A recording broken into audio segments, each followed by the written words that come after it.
Esa voz que tronó en el monte, todavía habla. Hoy no tiembla el monte, tiembla el alma que oye, esclavo de tu palabra.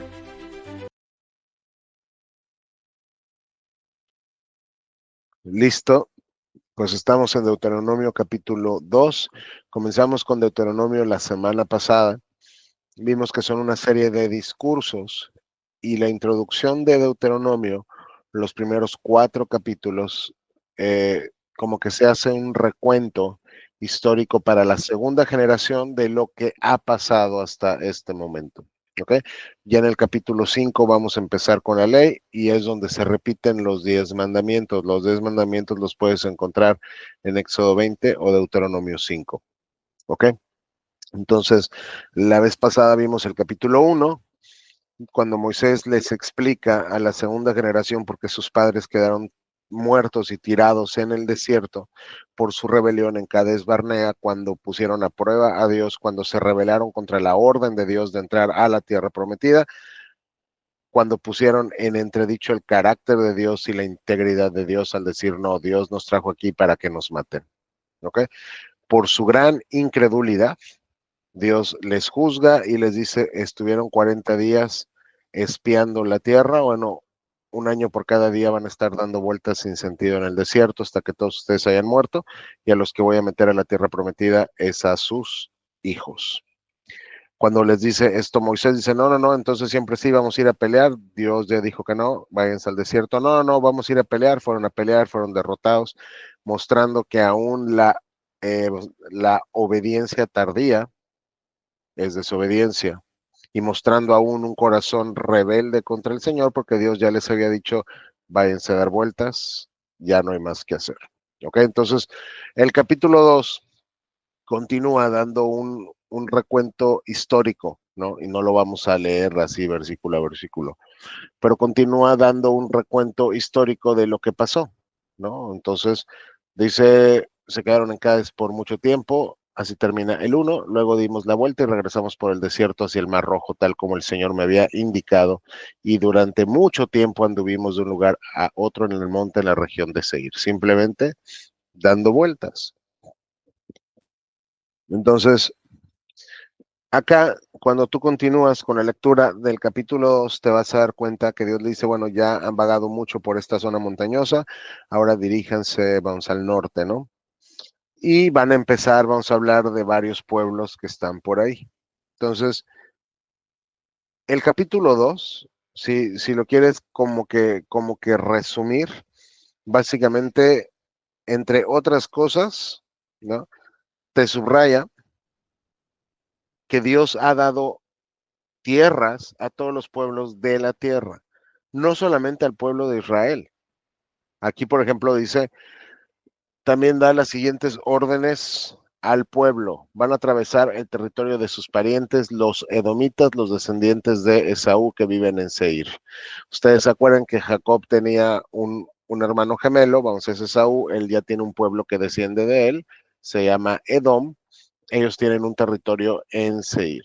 Los edomitas se sentirán, vamos, amenazados, así que vayan con cuidado, no los molesten, porque yo les he dado como propiedad toda la zona montañosa que rodea el monte Seir y a ustedes no les daré ni un metro cuadrado de esa tierra.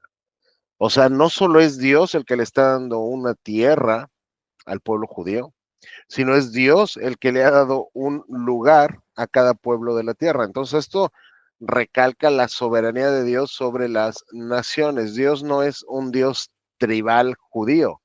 Dios es el Dios del universo que escogió un pueblo, pero al final del día él sigue teniendo control sobre todas las naciones. Aquí lo ven en el versículo 5, se está refiriendo, digamos, a los edomitas, que son parientes de los judíos, ¿no? Pero luego, por ejemplo, si tú sigues acá, bueno, pues leyendo, te vas a encontrar con Moab.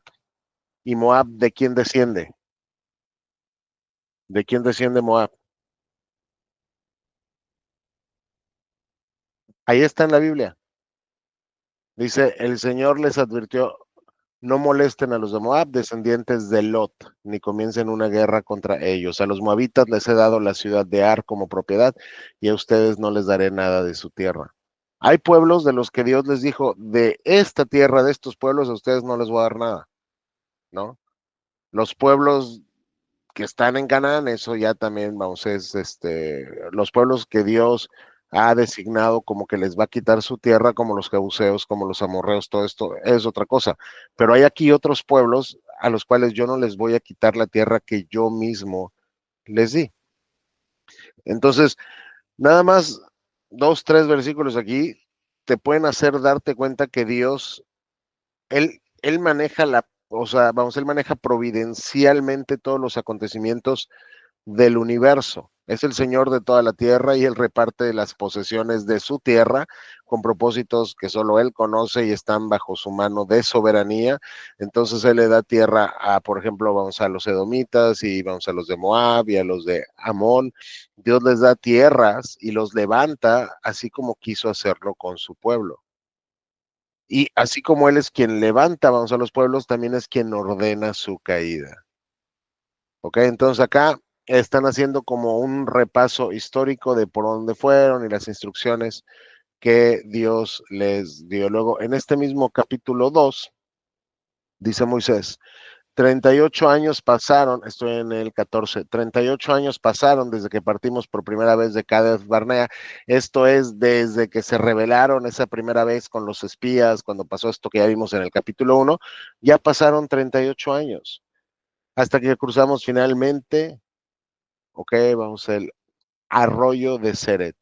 Para entonces, todos los hombres con edad suficiente para ir a la guerra, es decir, todos los hombres que Dios había contado que sacó del Éxodo, para ese entonces, después de 38 años, todos estos hombres habían muerto en el desierto, tal como el Señor juró que sucedería. El Señor los hirió hasta que todos quedaron eliminados de la comunidad.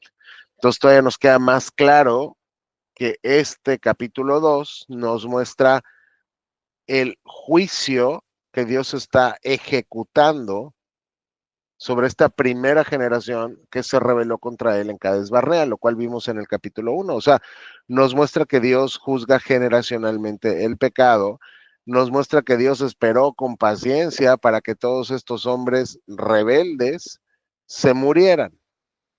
Entonces,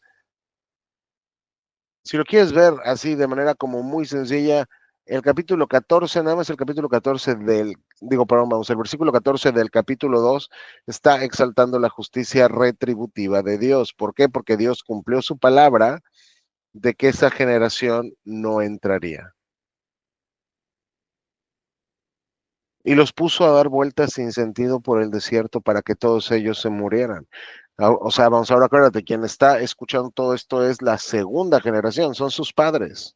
Sus padres quedaron tirados en el desierto por su incredulidad, pero si Dios dijo que algo pasaría, entonces eso tenía que pasar y Dios esperó 38 años con toda la paciencia del mundo para que esto sucediera. Entonces, así como tenemos un Dios generacional que cumple sus promesas de bendición, también tenemos un Dios generacional que cumple sus promesas de juicio, porque por eso es que Dios es fiel. ¿Ok? Entonces, esto, por ejemplo, también lo puedes ver acá en el capítulo 2. Luego, si tú sigues avanzando un poco más en este mismo capítulo, déjame encontrarlo. Bueno, aquí les narra, ¿no? O sea, las victorias que ya Dios les dio, o sea, vamos, hace poquito tiempo, sobre estos reyes antes de cruzar el Jordán, que lo vimos también, vamos, en números, ¿no? O sea, ya están por cruzar, pero Dios ya les está dando estas victorias antes de cruzar el Jordán, y de este lado del Jordán se van a quedar una parte del pueblo. Rubén, Gad y la mitad de Manasés. Se van a quedar ya, o sea, van a tener como su tierra, como su territorio, antes de cruzar el Jordán. Eso lo pueden ver acá y esto es lo que estoy buscando. Estoy en el 3:21. Y Moisés, con su recuento histórico, les está diciendo, tú viste con tus propios ojos todo lo que el Señor tu Dios les hizo a esos dos reyes, a los dos reyes que les acaba de contar aquí, a Og, rey en Basán, y Sehón, rey en Hesbón, que Dios los destruye y se los entrega a los judíos, ¿no? Entonces, tuviste con tus propios ojos todo lo que el Señor le hizo a los reyes que se sitúan al occidente del Jordán. No tengas miedo de esos pueblos o naciones, porque el Señor tu Dios peleará por ustedes. Dios está peleando sus batallas. Ya por fin la primera generación quedó muerta. Dios va a cumplir su promesa de meter a su pueblo a la tierra prometida. No tengan miedo. Entonces, este es un versículo que ya leímos cuando vimos en Números la rebelión de Moisés con la piedra y todo esto. Dice: en aquel tiempo le rogué al Señor, oh soberano Señor, a mí tu siervo recién has comenzado a mostrar tu grandeza y la fuerza de tu mano. ¿Acaso hay otro Dios en el cielo o en la tierra que pueda hacer cosas tan grandes y poderosas como las que haces tú? Te pido por favor que me permitas cruzar el Jordán para ver esa tierra maravillosa que hay del otro lado, cuando Dios ya le había dicho: tú no vas a entrar. ¿Se acuerdan? Cuando Dios le dio instrucciones precisas de lo que tenía que hacer para que el pueblo tuviera agua, y él golpeó la roca. Y entonces por eso Dios dijo: tú y tu hermano no van a entrar. Pero el Señor, 26, pero el Señor estaba enojado conmigo por culpa de ustedes, ¿no? Estaba Dios enojado conmigo por culpa de ustedes y no quiso escucharme. Ya basta, exclamó, ni una sola palabra más sobre este asunto, pero sube a la cima del monte Pisga y mira la tierra en todas las direcciones. Mírala bien, pero no cruzarás el Jordán. Por lo tanto, encarga a Josué y dale ánimos y fuerzas, porque él guiará al pueblo en el cruce del Jordán. Entonces, básicamente está haciendo todo un recuento histórico desde Cades Barnea hasta 38 años después, y noten cómo solo cuenta básicamente lo que pasa en Cades Barnea y luego ya lo que está pasando actualmente con la derrota de estos reyes, porque todo lo demás no tiene sentido. O sea, fue un dar vueltas sin sentido y sin propósito en el desierto. Quiero decir, sin propósito desde una perspectiva humana. El propósito Dios lo tenía muy claro, y el propósito era que toda esta generación quedara muerta. Y entonces esto otra vez nos recuerda que Dios juzga el pecado de su pueblo, el pacto. Este es el pueblo del pacto y Dios está juzgando el pecado del pueblo del pacto, incluso la rebelión, la incredulidad. Dios lo está juzgando con la muerte. Esto es más o menos por cuanto al capítulo 2 y 3, que como les digo es un recuento más o menos histórico. No nos vamos a meter mucho al detalle. Bueno, vamos aquí a lo que es interesante. Esto está en el capítulo 2:30, cuando te está hablando de Seón y de Og. Bueno, vamos, aquí te está hablando de el rey nada más, que es un rey que vencieron los judíos cuando ya estaban por cruzar allá para la tierra prometida. Dios ya les empezó: vamos a entregar tierra. Dice, bueno, que Seón, rey de Hesbón, no nos permitió cruzar por su territorio, porque el Señor Dios de ustedes hizo que Seón se pusiera terco y desafiante a fin de ayudarlos a derrotarlo, tal como lo hizo. Aquí está diciendo que Dios hizo que el rey se pusiera terco y desafiante, que Dios está moviendo el corazón del rey.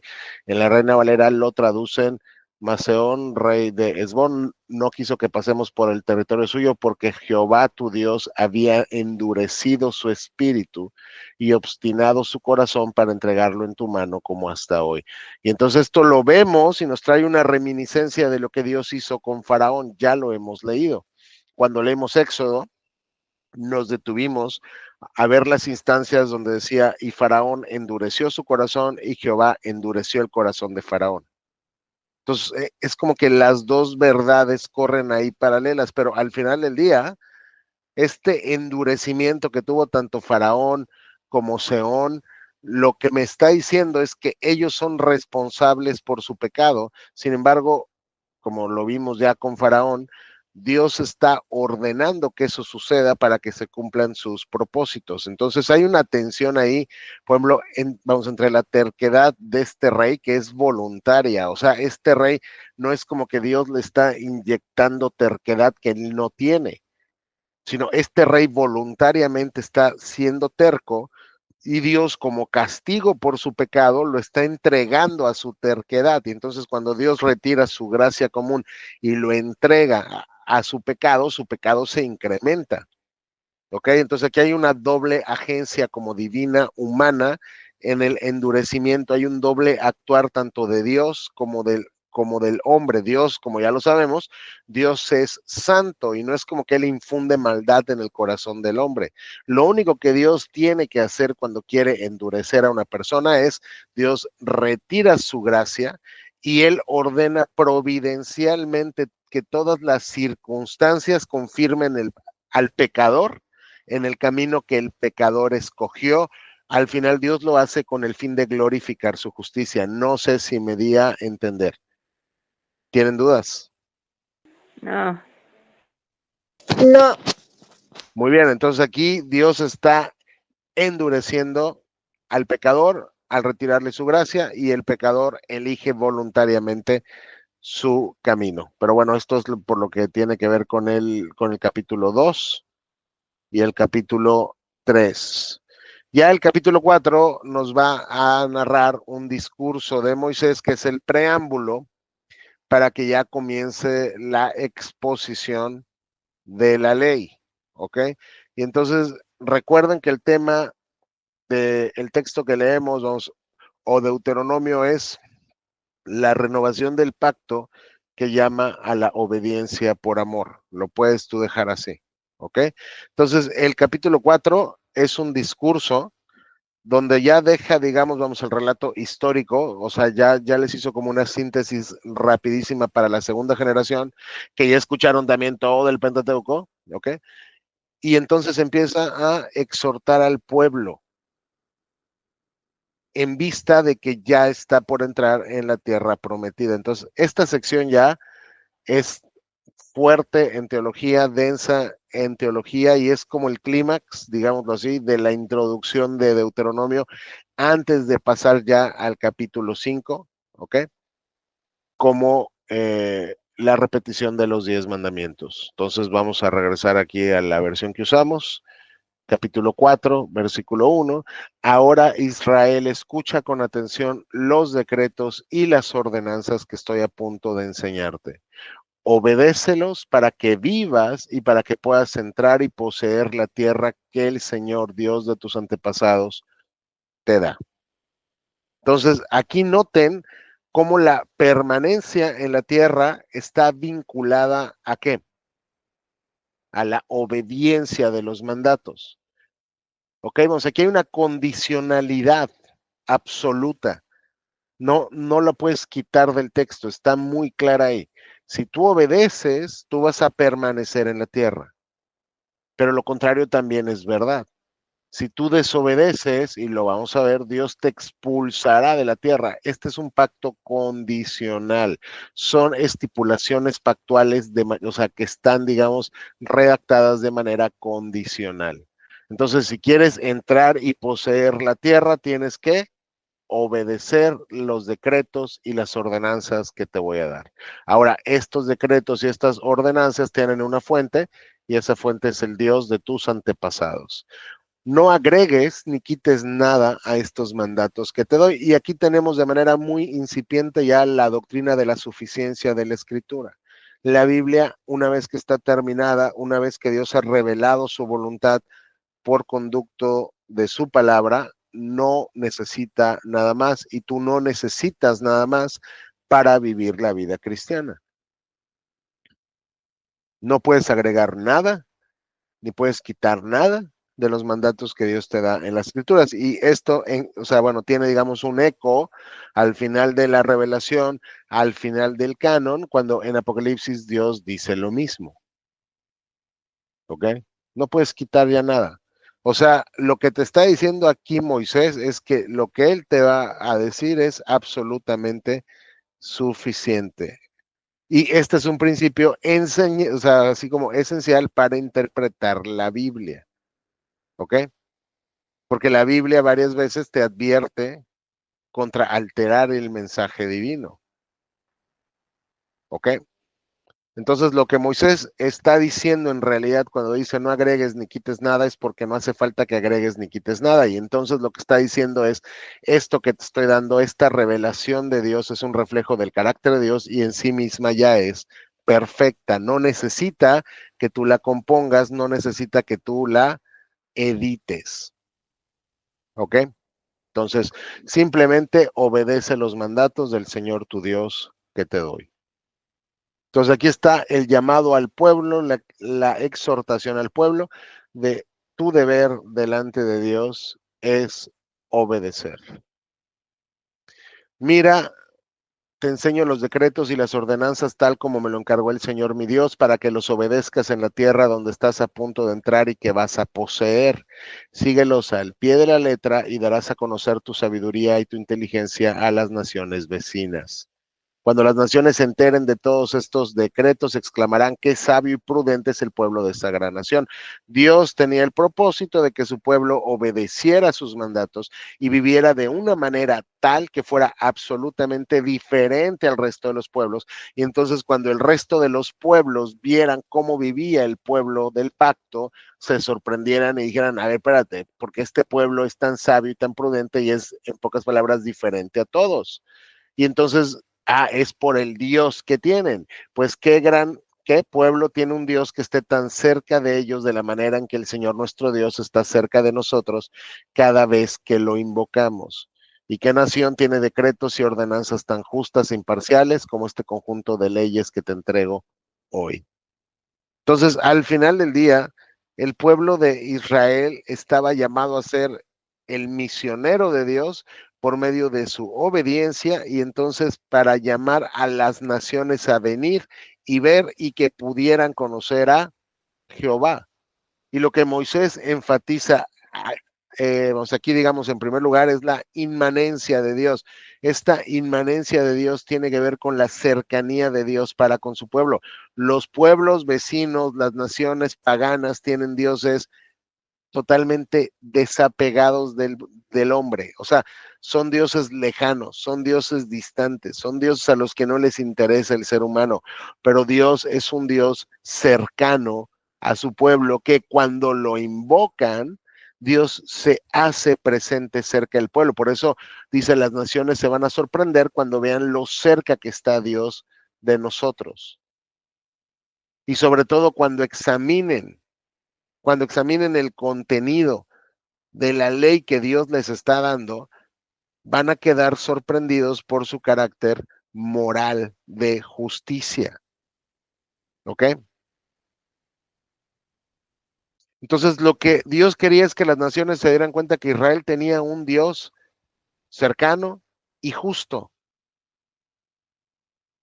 que era totalmente diferente a lo que tenían el resto de los pueblos.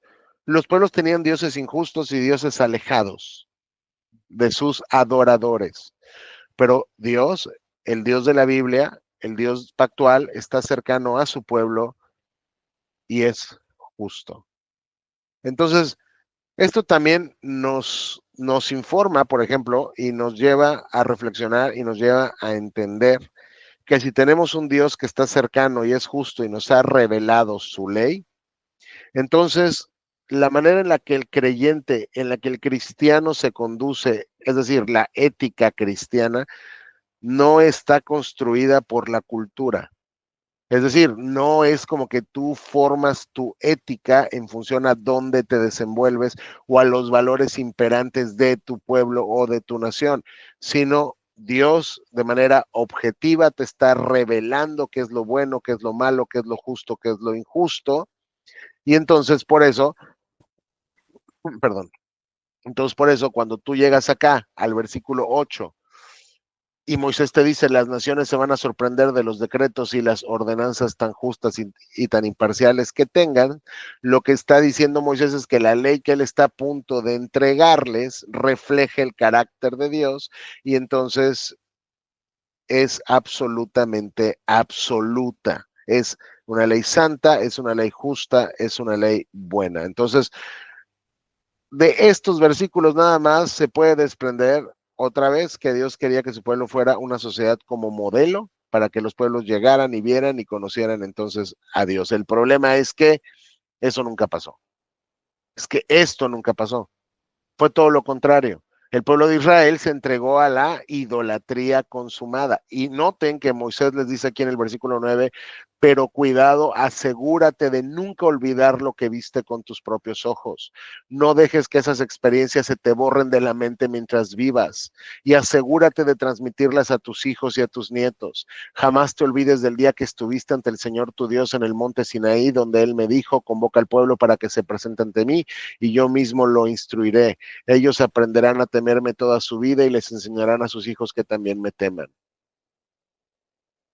Tengan mucho cuidado porque su corazón es tan terriblemente olvidadizo y tan terriblemente pecador que no importa lo que hayan visto con sus ojos, que no importa que hayan visto la gloria de Dios manifestada de una manera absolutamente tremenda, ustedes lo van a olvidar. Entonces tienen que mantener en su mente vivo el recuerdo también de la trascendencia de Dios.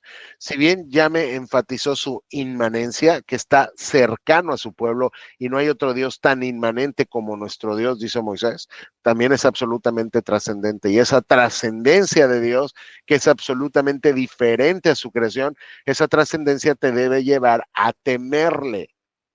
Por eso Dios dice acá, me van a temer toda su vida, y tu trabajo como padre o como madre es, uno, tener temor de Dios en tu corazón y luego enseñar a tus hijos a que teman también a Dios.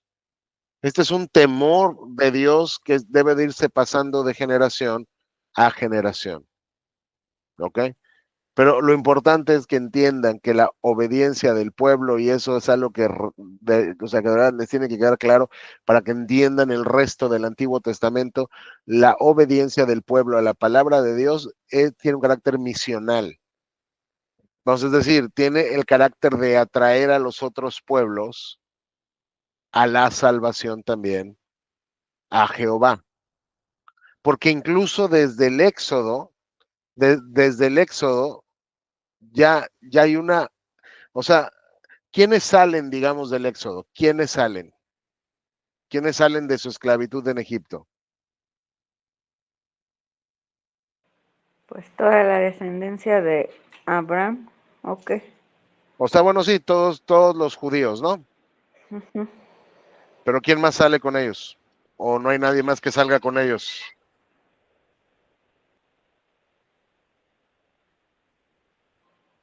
O sea, solo salieron los judíos. Pues no sé si uno que otro egipcio que creyó. La Biblia de manera muy, muy clara nos dice, y lo vamos a ver ahorita rapidísimo en Éxodo 12.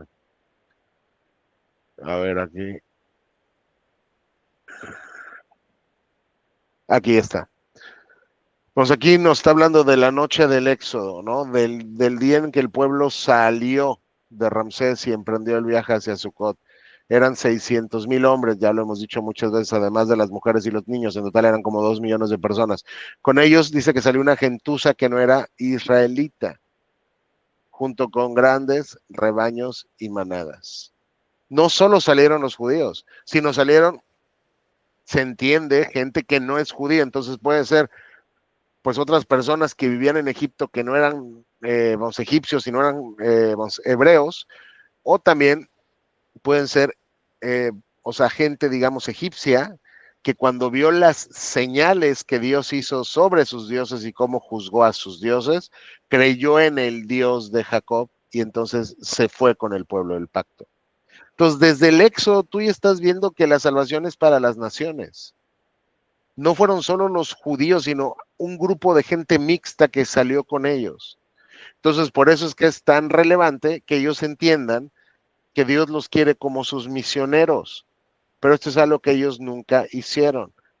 No somos tan diferentes. El tema aquí en el pacto con Moisés era, tú obedece para que yo te bendiga, y entonces cuando te bendiga, las naciones vean tu bendición y me conozcan a mí por medio de ver qué tan sabio eres, qué tan bendecido eres. Tú tienes que vivir de cierta manera para que la gente te vea. Pero nosotros hoy, en el nuevo pacto, Cristo nos manda a ir a las naciones y a ser discípulos. Al final también tenemos un carácter misional que muchas veces tampoco cumplimos. ¿Ok? Entonces, aquí Moisés les dice, no se vayan a olvidar de todo lo que vieron y recuérdenselo a sus hijos. Ustedes se acercaron y se pararon al pie del monte mientras las llamas de fuego se elevaban hacia el cielo. El monte estaba envuelto en nubes negras y en una densa obscuridad. Entonces el Señor les habló desde en medio del fuego. Ustedes oyeron el sonido de sus palabras, pero no vieron ninguna figura. Solo había una voz. Él proclamó su pacto, los 10 mandamientos, los cuales escribió en 2 tablas de piedra y les ordenó que los cumplieran. Recuerden todo esto. Recuerden el miedo que sintieron ahí. Recuerden cómo vieron a Dios revelar su ley, pero sobre todo les dice, recuerden que no vieron ninguna figura, porque Moisés sabe qué es lo que van a hacer. Pero tengan mucho cuidado, ustedes no vieron una figura del Señor el día que les habló desde el medio del fuego en el monte Sinaí. Vieron la manifestación de Dios, pero no vieron una figura de Dios. Así que no se corrompan haciendo ídolos de ninguna clase, sea con figura de hombre o de mujer, de animales de la tierra o de aves del cielo, etcétera, etcétera. Además, cuando miren hacia los cielos y vean el sol, la luna y las estrellas, todas las fuerzas del cielo, no caigan en la tentación de rendirles culto. El Señor su Dios se los dio a todos los pueblos de la tierra. Ustedes al final del día tienen el riesgo de inclinarse hacia la idolatría. Después de haber visto la gloria de Dios manifestada en Sinaí y cómo el monte tembló y ustedes temblaron, su corazón es tan perverso y tan engañoso que pueden terminar cuando entren a esta tierra corrompiéndose con ídolos. Y acá son ídolos físicos. Son figuras ante las cuales el pueblo judío se inclinaría y los consideraría sus dioses. Tú y yo ya sabemos que nosotros tenemos muchos ídolos que no son necesariamente una imagen física, sino todo aquello que compite en nuestro corazón con Dios. Todo aquello donde pretendemos encontrar nuestra seguridad, nuestra identidad, nuestra felicidad, nuestra alegría, nuestra plenitud, todo aquello que no es Dios, donde nosotros siempre buscamos encontrar lo que solo Dios nos puede dar, es un ídolo. Entonces dice, no caigan en la tentación de rendirles culto. Por favor, ni al sol, ni a las estrellas, ni nada de esto. Recuerden que el Señor su Dios los rescató del horno, para fundir hierro, que era Egipto, para convertirlos en su propio pueblo y en su posesión más preciada, y eso es lo que ahora son. Entonces ustedes han sido apartados para Dios, vivan para Dios, no se postren ante los ídolos. Sin embargo,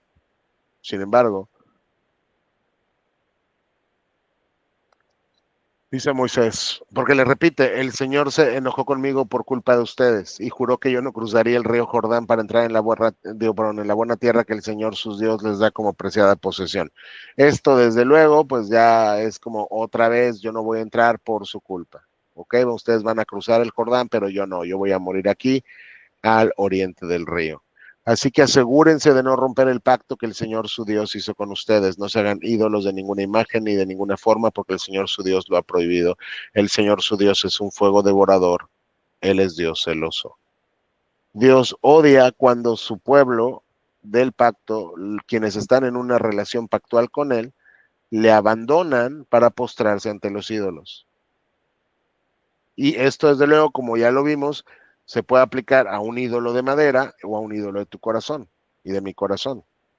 Entonces, ahí cuando sepas y reconozcas que tienes ídolos en el corazón, termina con ellos, mátalos, destrúyelos.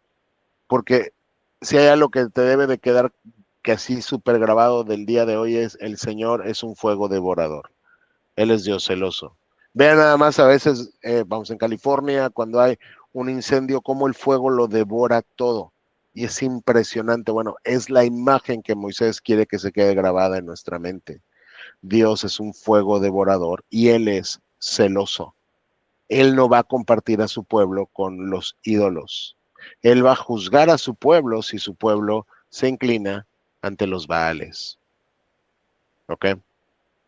Y Moisés de verdad sigue diciéndoles lo mismo y van a decir, oye, pero ¿por qué les repite versículo tras versículo que no se hagan ídolos y no se hagan ídolos?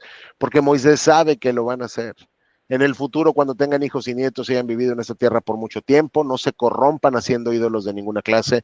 Esa práctica es mala a los ojos de Dios y provocará su enojo, provocará su ira, provocará su juicio. Hoy pongo al cielo y a la tierra como testigos contra ustedes. Si rompen mi pacto, pronto desaparecerán de la tierra que poseerán al cruzar el Jordán. Vivirán allí poco tiempo y después serán destruidos por completo, pues el Señor los dispersará entre las naciones, donde solo unos pocos sobrevivirán. Allí en tierra extraña rendirán culto a ídolos hechos de madera y de hierro, a dioses que no ven, ni oyen, ni comen, ni huelen. Todavía no han entrado a la tierra, todavía no han cruzado, todavía no ha empezado ni siquiera la conquista al cruzar el Jordán ahí con Jericó, pero Moisés ya les está anunciando su exilio. Al final, si rompen el pacto y lo van a romper, Dios los va a dispersar entre las naciones. Si ustedes querían adorar ídolos, pues Dios los va a llevar a las naciones donde se pueden postrar ante esos ídolos y rendirles culto. Son imágenes que no ven, que no oyen, que no comen, que no huelen, que no te ayudan, que no te conocen, que son inertes. ¿Es lo que quieres hacer? Pues ve y date vuelo. Te voy a mandar a donde son esos ídolos, por eso te voy a exiliar de la tierra que te doy. Pero nuevamente, Dios nos muestra su carácter pactual, porque una vez después de que anuncie el juicio, antes siquiera de que entren a la tierra prometida, una vez que Dios les anuncie el juicio contra su pecado y contra su idolatría, Dios les ofrece la alternativa de la restauración. Y no tanto una alternativa, porque no depende del hombre, sino al final Dios sabe y soberanamente dice, tendré misericordia de ti otra vez. Sin embargo, desde allí buscarán nuevamente al Señor su Dios. Y si lo buscan con todo el corazón y con todo el alma, lo encontrarán. Es decir, fíjate, en un futuro lejano, cuando estén sufriendo todas estas cosas, finalmente regresarán al Señor su Dios y escucharán lo que Él les dice. No han entrado a la tierra prometida y ya Moisés, que es profeta, les está diciendo, van a caer, van a ser un pueblo terriblemente idólatra. Dios va a estar enojado con ustedes, Dios los va a expulsar de la tierra, los va a llevar cautivos a una tierra extranjera otra vez. Los va a mandar al cautiverio. Si los sacó del cautiverio para que fueran su pueblo y no les importó, los va a regresar al cautiverio. Y ahí los va a tener. Pero de allí les volverá a tener misericordia. Y dice Moisés básicamente que esto va a ser el punto de inflexión para que ustedes se curen de su idolatría. En un futuro lejano, esto todavía falta, pero ustedes van a estar sufriendo estas cosas. Y ahí en el exilio es donde finalmente el pueblo de Israel se cura del pecado de la idolatría, por lo menos de la idolatría física. Ahí van a escuchar a Dios cuando hayan llegado a ese punto de juicio. Y luego cuando tú llegas al Nuevo Testamento, ¿no? Una vez que viene el exilio, llegas al Nuevo Testamento, ya no vas a leer que el pueblo judío está siendo idólatra, idólatra, idólatra, idólatra. Como que aparentemente Dios sí los curó, digamos, Dios les santificó de ese pecado con el exilio, pero los hizo sufrir. Entonces, esto desde luego también nos muestra un principio a nosotros. Si nosotros somos necios y somos necios y somos necios a la voz de Dios, Dios puede seguir subiéndole el fuego a su disciplina y a la prueba hasta que nosotros entendamos. Porque ahí, cuando estén sufriendo estas cosas, cuando estén en una tierra extraña, doblándose ante los ídolos de madera que no los van a poder ayudar, ahí finalmente van a regresar al Señor su Dios y van a escuchar lo que se les dice. Recomendación para ti y para mí, no lleguemos a este punto. No lleguemos al punto donde Dios nos tenga que disciplinar de una manera tan severa, producto de su gran amor y su gran compasión, porque por eso lo hace, para santificarnos. Porque dice, pues el Señor su Dios es compasivo. Porque aún en medio de ese juicio tan severo, por medio del cual Dios te santificará y te curará de tu pecado de la idolatría a Israel. Dios es compasivo y aún en ese momento Dios no te abandonará, ni te destruirá, ni se olvidará del pacto solemne que hizo con sus antepasados. Dios es un Dios fiel que cumple sus pactos. Su disciplina tiene un propósito y ese propósito es tu santificación. Pero aún en medio de su disciplina, Él no se olvida de ti. Él te sigue amando y te sigue mostrando compasión, sigue estando contigo, no te abandona, es decir, sigue siendo cercano, sigue siendo inmanente y sobre todo Dios sabe que tiene un pacto que tiene que cumplir y Él no lo va a romper porque Él es un Dios fiel. Entonces, todo esto es la introducción antes de que empiece la ley, porque Moisés quiere dejar esto simbrado en sus corazones. Pero también triste, porque esta gente está escuchando. Vas a fracasar. Vas a fracasar y vas a acabar en un sufrimiento terrible. Pero ese sufrimiento es producto de la compasión de Dios. Dios te está mostrando por medio de su disciplina que te ama. Y Él está buscando tu bien en medio del exilio. ¿Tienen preguntas? No, No. Ok.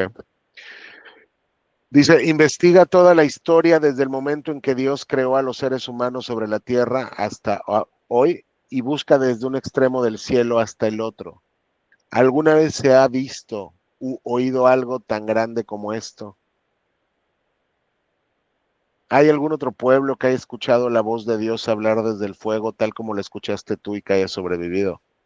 ¿Existe algún otro Dios que se haya atrevido a sacar a una nación de otra nación y hacerla suya con mano fuerte y brazo poderoso por medio de pruebas, señales asombrosas, milagros, guerras y hechos aterradores? Eso fue precisamente lo que el Señor tu Dios hizo por ti en Egipto frente a tus propios ojos. O sea, el Dios que tú y yo tenemos es único, porque es el único Dios verdadero. No hay Dios fuera de Él. Solo Él tiene el poder para hacer esto que tú viste, Israel, tan grande, tan potente, tan poderoso. Las 10 plagas en Egipto no fueron algo menor. Fueron un despliegue monumental del poder de Dios y un juicio sobre los dioses egipcios. Así que tú lo viste cómo te habló desde el fuego y aquí estás vivo. No te mató.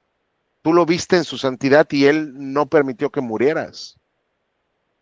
Tú estabas esclavo en un pueblo y este Dios, por medio de juzgar ese pueblo con sendas plagas, te sacó de ahí, te abrió el mar, te dio pruebas, señales, milagros. Pues eso es lo que Dios hizo por ti en Egipto. ¿Por qué? Porque quiero que entiendas, tus ídolos son mudos, tus ídolos no ven, tus ídolos no oyen, solo hay un Dios verdadero y ese Dios es el que está contigo. Él te mostró estas cosas para que supieras que el Señor es Dios y que no hay ningún otro. El poder y la gloria de Dios nos deberían llevar a la conclusión de que solamente Dios es Dios y que solo en Él debemos confiar y no deberíamos poner nuestra confianza en nada ni en nadie que no sea Dios. Es decir, Dios se glorifica en la vida de su pueblo para señalarse ante su pueblo como la única opción de salvación y de redención. Para que tú sepas que no hay otro. Él te permitió oír su voz desde el cielo para instruirte. Te permitió ver su fuego poderoso aquí en la tierra para hablarte desde allí. Debido a que Él amó a tus antepasados, quiso bendecir a sus descendientes, así que Él mismo te sacó de Egipto con un gran despliegue de poder. Expulsó a naciones mucho más poderosas que tú para establecerte en la tierra de esas naciones y dártela a ti como preciada posesión, así como sucede hoy. Dios ya te empezó a mostrar que Él está desarraigando a pueblos para entregarte sus tierras. Él ama a tus antepasados porque Él es fiel a su pacto. Él te ha mostrado su poder. Él te quiso bendecir. Él te liberó de la esclavitud en Egipto con despliegue de poder. Sacó a pueblos mucho más poderosos que tú y te entregó sus tierras. ¿Por qué está haciendo todo esto? Entonces recuerda lo siguiente y tenlo siempre presente: el Señor es Dios en los cielos y en la tierra, y no hay otro. Dios se ha dado a conocer a su pueblo, y se ha dado a conocer a su pueblo, y le ha revelado a su pueblo su providencia y su amor y su cuidado y su poder, para que su pueblo entienda que no hay otro. Por eso, fuera de lo obvio que es el pueblo judío, por medio de las escrituras, es el que introduce el monoteísmo en el mundo, en un tiempo, en una época donde todos los pueblos de la tierra eran politeístas, es decir, tenían muchos dioses. Llegan los judíos con la revelación de que solo hay uno. Pero esto también se aplica a nosotros. También se aplica a nosotros. ¿En qué sentido? Yo no sé cuánto tiempo has caminado con el Señor, pero tú y yo, estoy seguro, hemos visto su mano sobre tu vida. Has visto que Dios ha contestado tus oraciones. Has visto cosas que dices, wow, lo que hizo Dios aquí es espectacular, maravilloso, mira cómo movió todas las, ¿no? Tú has visto su providencia, tú has visto su poder en acción, tú has visto su cuidado cuando Él te lo ha mostrado, tú has visto cómo te ama, tú has visto cómo te sostiene, cómo te sustenta, cómo has comido todos los días de tu vida. O sea, Dios se ha revelado a su pueblo para que tú y yo entendamos que no hay otro. Para que tú y yo entendamos que no debemos ir a buscar en nada ni en nadie que no sea Dios todo aquello que solamente Dios nos puede dar. Porque otra vez somos muy dados a juzgar al pueblo judío y a decir: este pueblo judío es terriblemente pecador, es un idólatra de lo peor, de verdad que no, pero tú y yo somos iguales. Si bien tú no has visto los despliegues de gloria que este pueblo vio, tienes un despliegue de gloria aún mayor en la persona de Jesucristo revelado en las páginas de las Escrituras. Es decir, tú y yo hemos visto más gloria de la que vio el pueblo judío, porque hoy puedes ver y observar y deleitarte en Jesús. Tienes la Biblia completa, tienes la revelación absolutamente completa de Dios. Entonces, si has visto su gloria, has visto la gloria de Dios en el rostro de Cristo. Y aún así, muchas veces nos vamos a buscar en gente o en cosas lo que únicamente Dios nos puede dar. Si obedeces todos los decretos y los mandatos que te entrego hoy, les irá bien en todo a ti y a tus hijos. Otra vez, Dios vincula para el pueblo del pacto en este momento: si tú obedeces, estás en la tierra; si tú obedeces, te voy a bendecir. Y cuando ya has leído las bendiciones pactuales, pues son bendiciones de prosperidad material. ¿Sí? Pero este es un pacto condicional. Y en medio de ese pacto condicional, la incondicionalidad del pacto con el patriarca prevalece. Lo que es condicional aquí es la bendición o la maldición, pero la subsistencia del pueblo del pacto está asegurada por el pacto incondicional que Dios hace con Abraham y con los patriarcas. Por eso dice: Dios se acordará de su pacto y no te destruirá, aun cuando te esté trayendo las maldiciones pactuales del pacto sinaítico o pacto mosaico. Y de aquí también podemos sacar un principio muy importante para nosotros. Si bien no nos está prometiendo Dios riqueza si lo obedeces, lo que sí puedes ver acá es el principio que Dios bendice la obediencia y Dios castiga la desobediencia, algo muy básico, pero se nos olvida, y se nos olvida tanto que por eso pecamos todo el tiempo. Te doy estas instrucciones para que disfrutes de una larga vida en la tierra que el Señor tu Dios te da siempre. Ok, luego aquí viene un tema de las ciudades de refugio que ya vimos eran para las personas que mataban a alguien por accidente, para que pudieran estar ahí protegidas hasta que muriera el sumo sacerdote. Ok, y aquí ya al final lo único que nos dirá es que este es el conjunto de instrucciones que Moisés presentó a los israelitas, las leyes, los decretos, las ordenanzas que Moisés le dio al pueblo de Israel cuando salieron de Egipto mientras acampaban en el valle que está cerca de Bet-peor, al oriente del río Jordán. Ya próximamente están por cruzar a la tierra prometida. ¿Ok? Pero Moisés les va a repetir el pacto de la primera generación a la segunda generación. ¿Ok? Y todo ese pacto va a comenzar acá, en el capítulo 5 de Deuteronomio, y comienza con los 10 mandamientos que ya conocemos de Éxodo, pero vamos a volver a leer la próxima semana, si el Señor lo permite. Entonces, hasta aquí nos vamos a quedar el día de hoy. ¿Tienen alguna pregunta? No. No. Ok, entonces si no hay preguntas, un momento voy a detener la grabación.